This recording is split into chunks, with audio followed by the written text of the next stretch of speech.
Greetings, my name is Codye Jumping Wolf. I'm a Native American of the Lakota Sioux tribe and a Vietnam veteran. I'm here to talk about a trip that we took down to New Orleans to help out with the disaster area.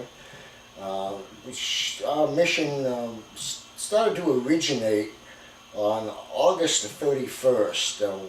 That time I had received a telephone call from a Native American friend of mine telling me that several veterans were going down there to help out. And with that, I immediately jumped on wanting to go down. We wanted to be able to go in and help the people who were devastated by this hurricane and flood down there. So we started making other phone calls to Homeland Security, to FEMA, and originally we got a telephone call back from, I believe, a representative with Homeland Security stating that they weren't allowing the Red Cross in there, but they were going to be accepting outside private sector volunteers, and they were looking for volunteers who were veterans and especially medical trained combat medics and corpsmen. So on the 3rd of September, we departed a total of 29 of us, 17 Vietnam veterans and 12 Desert Storm veterans. We went down, leaving Sheridan, Wyoming at a staging point, convoying down in 3 vans and a pickup truck, towing a trailer with 150 cases of water. We first went to a military installation where we were told we were going to be giving an orientation. Spent the night there, went through an orientation, and then we were bused and trucked into the New Orleans area. Now, one thing I would like to point out is the reason we went down there to New Orleans.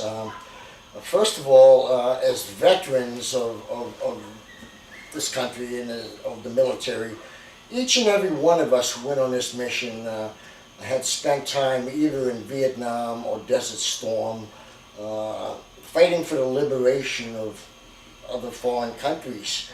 And so we felt a moral obligation to go down and help out our own people in a time of catastrophe such as this. We knew that there would be children down there devastated by this, families and families of veterans. So it's just the idea of going down and giving that helping hand to everyone who needed that help.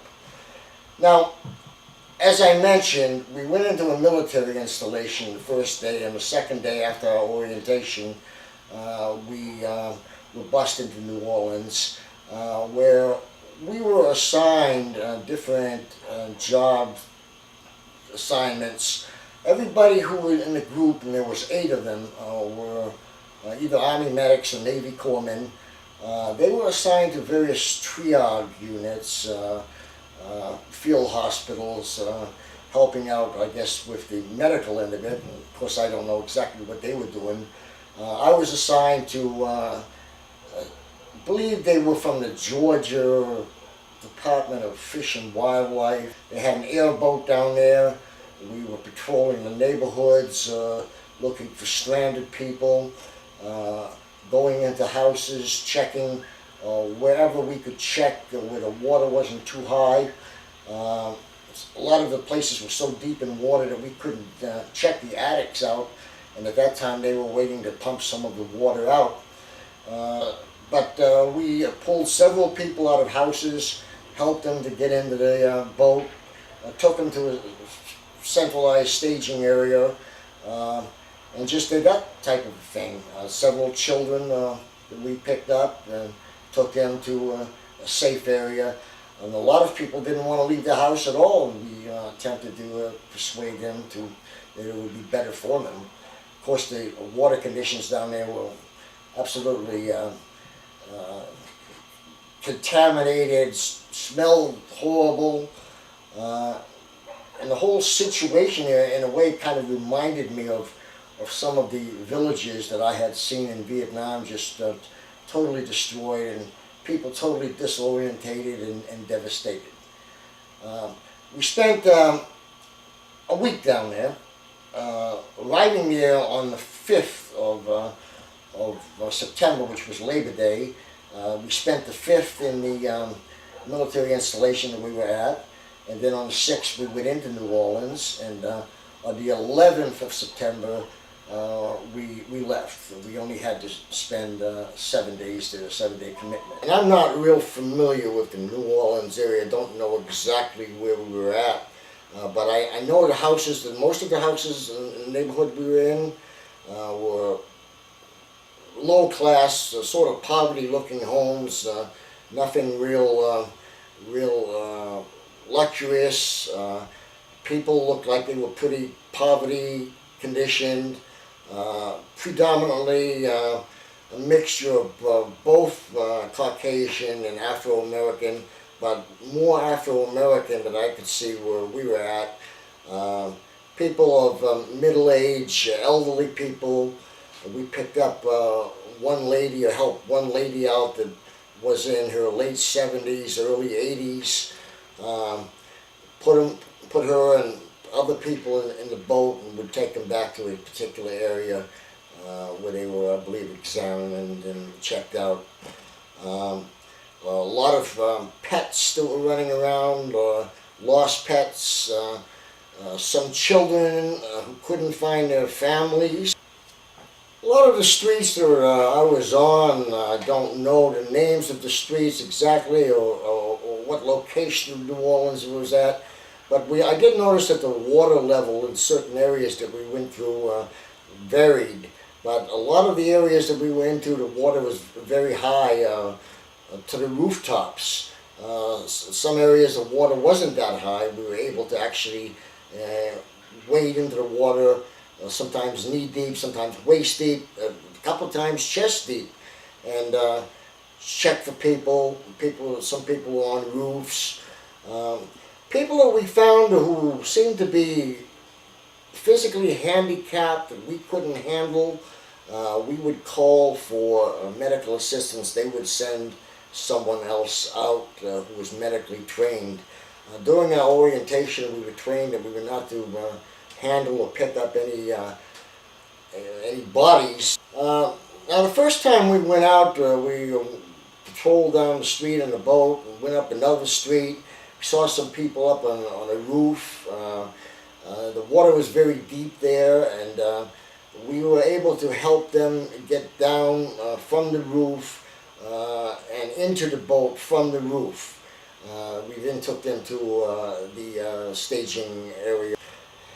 The next couple of blocks we went down to, we pretty much saw the same thing. People on roofs, or people wading through water in and out of their houses. And again, we would check to make sure that nobody was in the house who was injured. And if there was, we would have to call medical to handle that. People that we found on rooftops, we would help them into the boat. The boat was only about 16 or 18 foot.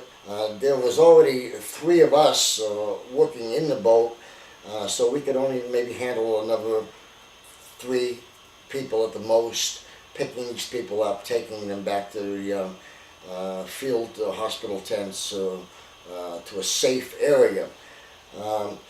Every time we found somebody on a rooftop or in a house, we would ask if there was anybody else in the house, or how long they had been on the roof, when the last time they had anything to eat, if anybody was sick, feeling sick, if anybody was injured, if any family members were lost.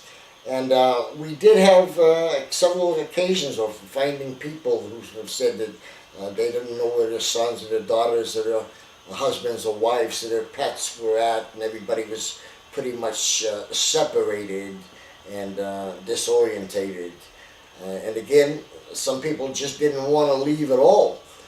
Some people was hoping that the water would go back down and that they could hopefully reside right there at their home and everything would be fine. But we knew from what we were told that at that particular time, especially since when we originally got there, that they were trying to fix this levee, and at that time, the Army engineers were working on fixing the levee, and the water was still very high at the very early stages when we went in there.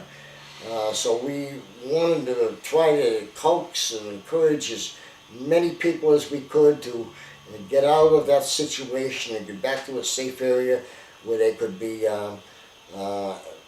evacuated. So most of the people, we encouraged that it would be better for them to leave. Some people were just hard-headed and they insisted they were going to stay there. Of course, we had no authority to make them leave, so we would just tell people where they were at and where we found people at who did not want to leave. We were told that eventually the New Orleans Police Department was going to force people to leave, and so that was up to them to do that. Most of the people that we found on rooftops, at times the water was so deep that our boat was even with the top of the roof. So we would pull our boats up to the house, and sometimes up to the roof where they would get in the boat from the rooftop. Other people were on the second floor of their homes, and again in other areas and other streets the water wasn't quite that high. People were wading around knee deep and waist deep in their living rooms and kitchens, what have you, in deep water, but the water wasn't up to the roofs. But some areas the water was to the tops of the roofs. Deepest flood I've ever seen. Houses that we were able to get into, we would search through the house to see if anybody was in the house. Some houses, because of the water being so deep, we weren't able to get in there at all. So we'd search the rooftops for these people, and we'd call out to them and yell out, asking if anybody was in the house or on the roof. And the houses that we were able to get into, we were able to search through that house looking for people.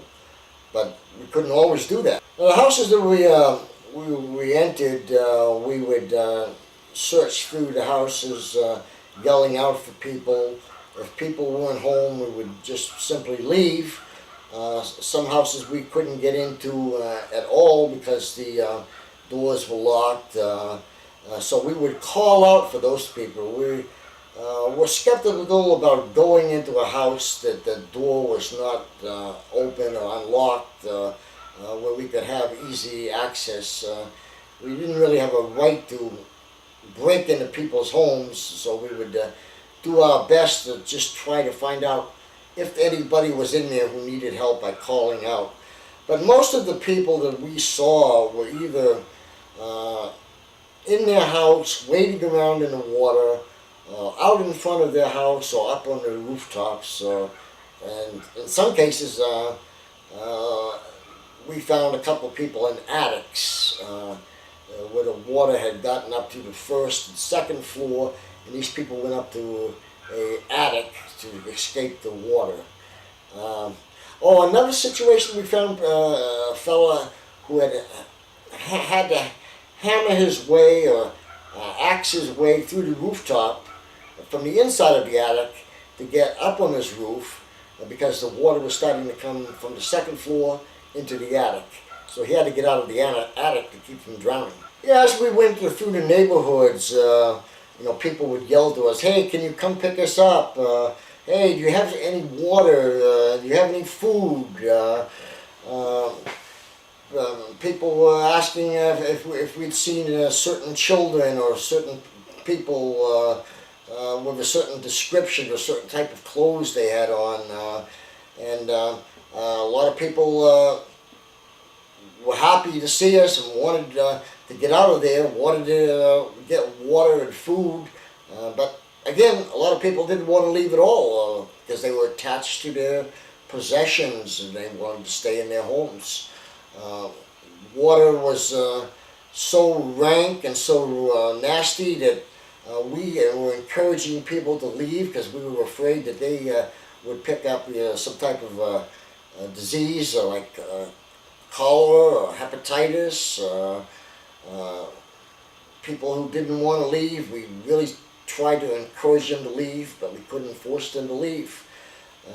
That particular time, we didn't have much of a problem with any insects, but what I was told, it takes a while for mosquitoes to start breeding. So there was a concern about West Nile fever, malaria, and other types of infectious diseases. That's the main reason we would be trying to encourage people to get out of that area. We carried water in our boat as we would go down looking for people. When we picked them up, we would give them a bottle of water, and people who didn't want to leave, we would give water to as well, as long as our water wasn't exhausted. There were several military units in there working, in addition to the National Guard who was sent in there. Several active duty Army, 82nd Airborne got there just before we left. We were told some Navy SEAL units were in there, Coast Guard, and many volunteers from state agencies. I seen recognized, because I lived there, people from the Florida Fish and Wildlife. And then we patrolled pretty much the same thing every day. Starting usually, we would get out in the morning at 6:30, 7 o'clock, and sometimes worked up until 7:30, 8, 9 o'clock at nighttime. From there we went to a campsite area that was at an airport, on the ground, on the floor of a hangar. No luxurious living conditions, no showers at all. They did have a tent set up around a makeshift garden hose, and particularly that's what we were washed with. We also were told that there was a lot of contaminated water there before we left, and the washing conditions would be difficult. So a lot of us brought, moist wipes, but rubbing alcohol to wash our body would kill a lot of the bacteria. As far as food is concerned, most of us brought our own cases of MREs, but we were supplied food when we got there, all MREs, and that's basically what we ate the whole time while we were there. Besides our group, there were several veterans there from different parts of the United States, mostly southern states, Texas, Alabama, Arkansas. We did meet some people who came down from Pennsylvania, and there was probably, I'd say, probably 60 or 70 other veterans other than ourselves, and then of course the state agencies who were there helping out as well. It was probably the closest thing that I have experienced to the situations that I've seen in some of the villages in Vietnam, of crying children and elderly people, their homes destroyed. So that was a depressing thing for me, as well as the other veterans, to go through. The one thing that I didn't want other vets doing is stuffing their emotions inward and not ventilating, and I thought it was important that we all debrief, and we did debrief coming back. We stopped at the Mescalero Apache Reservation in New Mexico, sat by a little creek area in a little circle, and just and talked about our feelings and our opinions of how this mission affected us, and that type of thing. So it was good to debrief. It was good to ventilate, and I thought it would be very important to do that. All of the guys in the group, with the exception of the Desert Storm vets. Now, this situation in Desert Storm was a little bit different than ours in Vietnam. We in Vietnam had more contact with civilian villages and Vietnamese people and so forth. I know in Vietnam I felt very sorry for a lot of those people, and the other veterans pretty much felt the same way who were Vietnam veterans on this mission in New Orleans, and their feelings were all about pretty much the same, that we felt very sorry for these people in New Orleans and the destruction of their homes, and separation of their families, and the hopelessness type of situation, and the Desert Storm vets, they pretty much felt a lot of sympathy too, but a lot of them weren't as open as some of the non-vets were, and I can't really explain why, but some of the non-vets were a little bit more sorrowful. To really understand the feelings that I was going through, and the feelings that a lot of the other Native American Indian veterans were going through. First of all, you have to know a little something about the tribal people who were down there. Most of us were Lakota, which is actually the proper name for Sioux Indians. And culture-wise, traditionally, if you were brought up traditionally, and I was at the Pine Ridge Reservation, we're very close to family, especially very close to children. There's a belief that Native American people have a tendency to spoil their children because they don't discipline them enough. We don't believe in spanking or hurting something that was created by the Creator. So the devastation of what we saw with these children crying in New Orleans, and that type of situation had a lot of effect on us. Looking at it from a Vietnam veteran's point of view, and the same feelings I had in Vietnam, that when we went into a lot of these villages, and maybe their family members or members of their family had been killed, or their homes were destroyed, this had a lot of effect on myself, and I'm sure other Native people who I've talked to who were in Vietnam. So that's the type of a situation that we were seeing in New Orleans. When I got back to Missoula, I had a duffel bag, one of those big canvas sea bags that you see the military carrying, full of t-shirts and jeans and some military fatigues that I used wading around in that water there.